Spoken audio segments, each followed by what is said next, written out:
Bonjour à tous. Ce dimanche 9 octobre 2022 à 22h54 aura lieu la prochaine pleine lune. Cette pleine lune aura lieu dans le signe du Bélier. Le signe du Bélier est relié à l'archétype du guerrier et du masculin sacré. Le Bélier est aussi relié à la maison 1 en astrologie. La maison 1 régit notamment notre corps, notre apparence. Alors, quelle est la question que je vous propose d'aller poser à l'esprit de la pleine lune pour notre prochain rituel? Eh bien, je vous propose d'aller demander un conseil pour que votre corps devienne votre meilleur ami. Je vous propose d'aller demander un conseil pour améliorer votre relation avec votre corps. Alors, si vous avez une bonne mémoire, vous êtes en train de vous dire « Hey, mais c'est la question que nous avons déjà posée il y a 2 mois ». En effet, lors de la pleine lune en Verseau, nous sommes allés demander un conseil pour améliorer notre relation, non pas avec notre corps, mais avec notre mental. Comment faire en sorte que notre mental devienne notre meilleur ami, plutôt que notre ennemi? Eh bien, cette fois-ci, j'ai envie d'aller poser la même question, mais par rapport à notre corps. Alors tout d'abord, il y a 2 mois, je trouvais que les réponses que nous avions reçues étaient tellement chouettes que je m'étais déjà dit à la fin du rituel j'irais bien poser la même question pour notre corps. Et puis, je me suis demandé, tiens, quelle serait la meilleure pleine lune pour aller poser cette question? Et le premier signe qui m'était venu à l'esprit, c'était le taureau. Mais oui, parce que le taureau, il est relié aux 5 sens, il est vraiment maître dans l'art, ce qu'on pourrait dire du plaisir. Il est vraiment bien ancré, bien en lien avec son corps, il est bien enraciné et il adore jouir de ses 5 sens.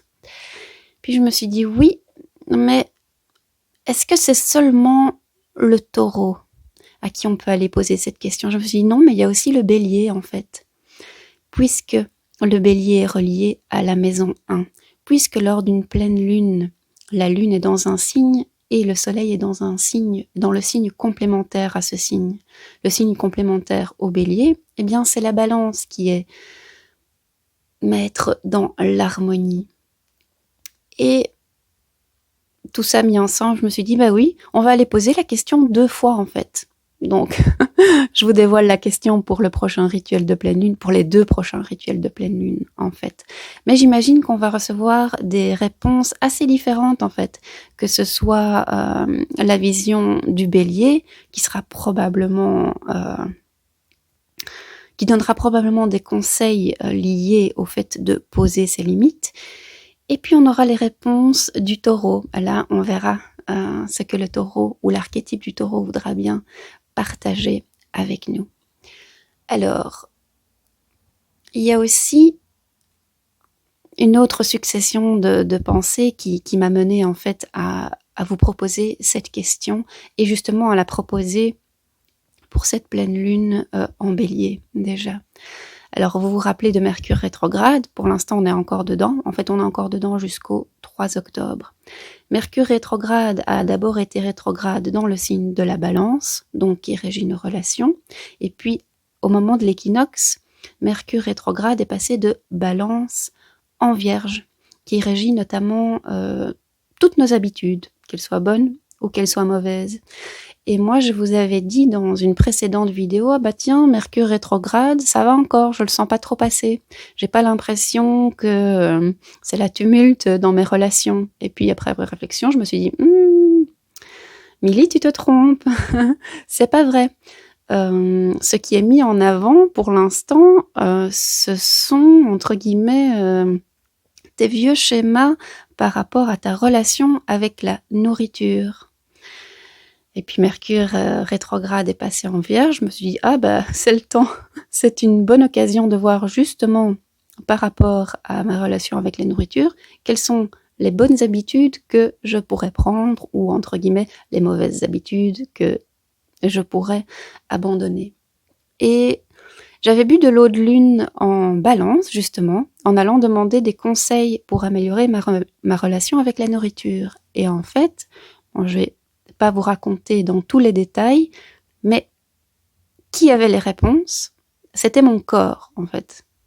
Vous allez dire, là, je ne dis vraiment rien de bien particulier. Mais en fait, je me suis retrouvée à scinder quelque part mon mental et mon corps et à les faire se parler entre eux. Et finalement, mon corps détenait énormément de réponses. Mon mental aussi, en fait, mais c'est en faisant travailler les deux ensemble que j'en suis venue à découvrir de nouvelles solutions. Et donc, le thème du corps est déjà assez présent pour moi, pour l'instant. Et donc, je me suis dit, ah ben, c'est bien. Après être devenu le meilleur ami de son mental, devenons le meilleur ami de notre corps. Et les sujets sont tellement costauds que allons poser cette question 2 fois. Enfin bon, en tout cas, la première fois qu'on va poser cette question, c'est ce samedi et ce dimanche. En effet, il y aura un rituel en présentiel, comme on appelle ça, à Boisfort samedi soir et un rituel via Skype dimanche soir pour ceux et celles qui n'ont pas envie de se déplacer. Si vous êtes intéressé à participer, n'hésitez pas à m'envoyer un petit message. Sur ces bonnes paroles, je vous souhaite une excellente pleine lune.